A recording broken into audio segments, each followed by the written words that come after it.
Dun, dun, dun, dun, dun, dun, dun, dun, dun, dun, dun, dun. Hello and welcome to the Be True to You series. I'm Kimberly Rochelle, the CEO and founder of Positively Kimberly. I'm a public figure, an author, of course, a mentality and energy trainer. I'm also a dreamer, an entrepreneur, and of course, a part-time comedian. Anyways, so in this amazing series, I have the opportunity to meet with amazing people around the world to see what makes them so great, what makes them so unique, and really so awesome. Today, I have the pleasure of having Will Etheridge with me today. Will, how are you? I'm doing well. I'm doing well. It's a beautiful day.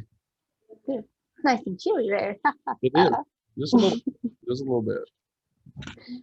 So I met Will in the car industry, but I gotta know, Will, what do you do in your life that brings you joy?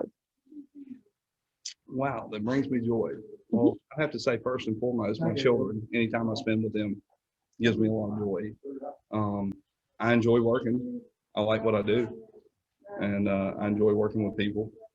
And I love extreme sports. You know, wakeboarding, snowboarding, surfing, anything that I can do that's well beyond my years and age that I should be doing at this point. But I can't help it. I do enjoy doing it. That sounds like a lot of fun. It is. Yeah, maybe you should be careful. I need to be. I need to be. But so far, my bones are holding up pretty well, and all my tendons and ligaments are holding me together. So I thought I'm gonna keep going as long as I can, Kim. So, Well, I believe in you. What's been one defining moment in your life? oh Lord, to narrow it down to one, Well, you can just talk about one. You don't have to talk about all of them. a defining moment. I'll tell you what. Why don't you simplify it for me? Can you give me maybe a defining in what way? Um, Towards your joy, towards your, I guess, your extreme sports or your children and what you just mentioned. Well, I mean, this this bald-headed guy, and that's my partner Charles. Charles, you want to say hey to Kim? Hey, Charles. This is Kim. Kardashian. No, positively Kimberly. This is Kim. Hello. Hi. All right. He comes walking in, uses my trash can, and that's the way that works. But and then complains because my trash can's always overflowing. You know, you know, defining moments. Lord, there's been several in my life, but I would say, you know, when my from a positive standpoint, probably the day that my daughter was born. I remember it definitively that day and all the friends that came there. And yeah, I was 29 years old, and my life has always been about me to that, you know, to that point. And when you hold it, and you know, you look at your child, you realize, okay, it's something bigger than me. Okay, it's no more. It's no longer about just me. It's about what do I do to provide for her and then my son later, to give them the best, you know, the best chances in life. And the other one, just kind of is the day my father passed away. Um, on the adverse side, it really really showed me how short life was, and to enjoy every moment. You know, I'll make this quick, but a good friend of mine, a very successful guy, owns probably the largest privately held pharmaceutical company in North America. His name's Paul Dorman. I hope he doesn't mind me telling you that, but I'm sure he doesn't. And he told me, you know, Will, there's one thing money doesn't buy. And after a few guesses that I got wrong, he told me, he said, it's time. And I said, you're right, Paul. So that's what that defining moment when my father passed, I realized no matter how successful we are, we can never buy time. I hope that answers your question. It definitely does. So, what big obstacles have you overcome? Lord, how personal we get. Obstacles. Well, Kim, I mean, I've got a ninth grade education. You know, I left school in ninth grade and I got a GED, and I went into the military when I was 17 years old. I came back and I did a little bit of college, and I got into the car business when I got out of the Army. Um, I'm not going to say, luckily for me in this industry, that wasn't a huge deterrent, but it was somewhat, you know, and by the grace of good Lord and opportunities that were presented to me in my life, I was able to own my own dealerships and, you know, thrive in the industry. But it was to teach myself accounting and all the different computer software that you would need, and to be able to speak to lenders and to investors and all the people that you have to in this industry to get what you need to do business. I had to teach myself ultimately. I'm not gonna say it was an obstacle, but I mean, it wasn't as easy as it being spoon fed to me. So, Right, definitely. But I hope that answers it. It definitely does, of course.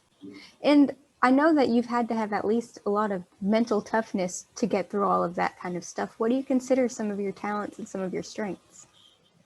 Yeah, I've got to give credit. Going into the military helped me a lot mentally. You learn in basic training and in different training situations that you're in that everything you do in life is 90% mental, 10% physical. And my favorite saying is, "This too shall pass." But as tough as I've been, and I've gone through some stuff. Shoot, I've sat out and talked to you, and you are an amazing person to talk to. So I would highly recommend that to anyone that's listening that can get 5 minutes of your time. But this too shall pass. That nothing's forever, and no matter how tough things get, if you keep a positive mindset, and someone sitting through this computer from me is someone that told me that. And at a very tough point in my life. So I'm very grateful to you for that. So I hope. Well, I'm glad that I met you. I really am. We had a lot of good talks. We did. Likewise. How have your talents and strengths really played a role in shaping the person who you are now? Shaping who I am. In this industry, okay, sales in general. I tell people I don't know that you can necessarily build a salesperson.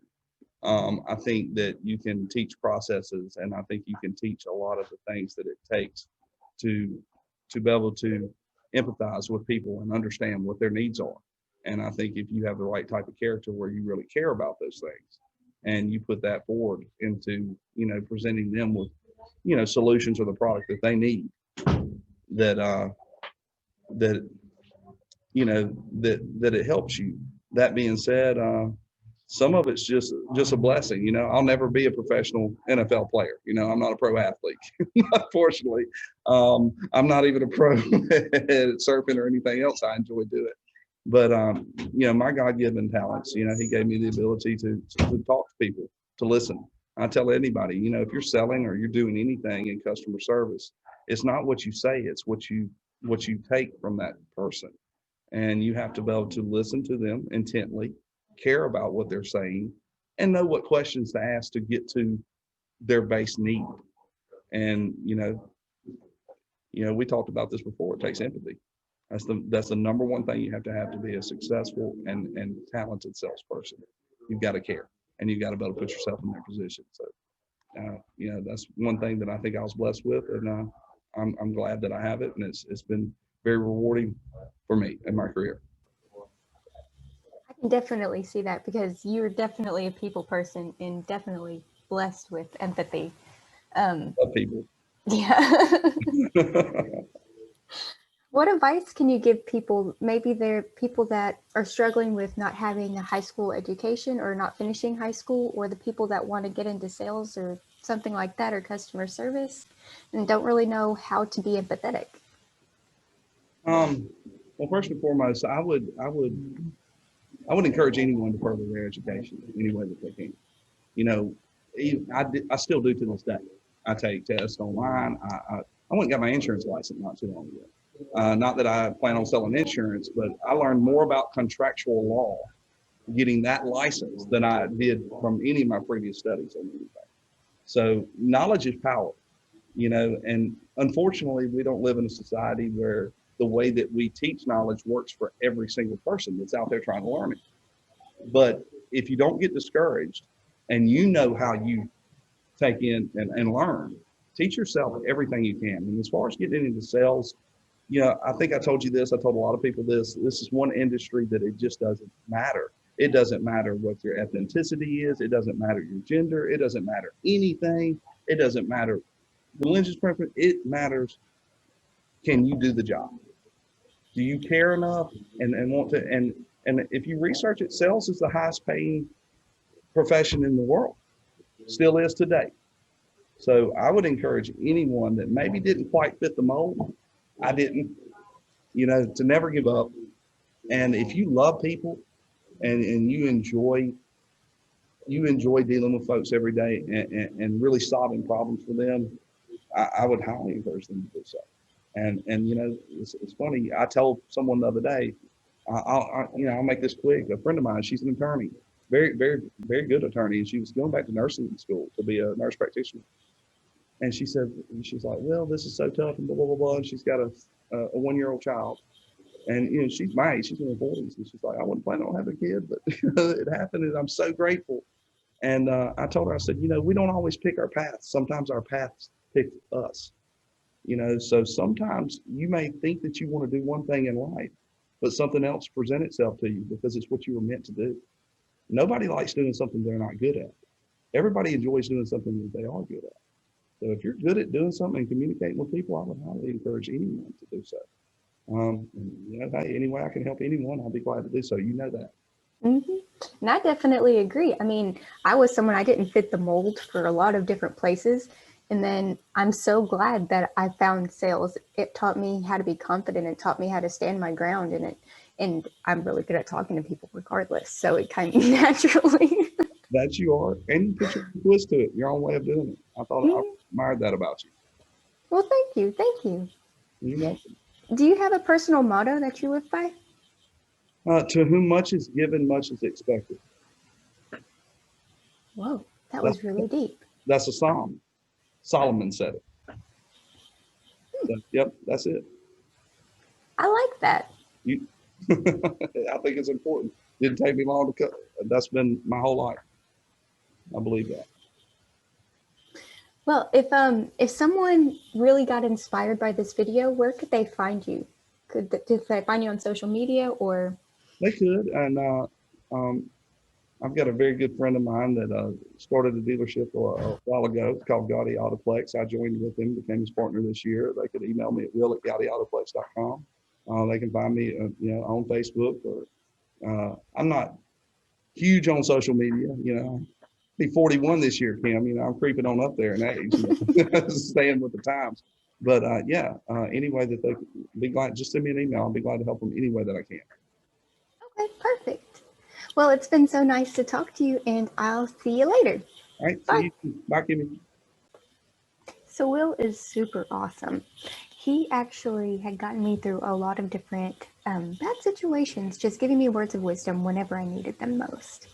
And so if he inspired you, which I'm sure he did, then feel free to email him or reach out to him at all of the links provided in the comments. Well, that's all I have right now, but we'll see you later. Bye.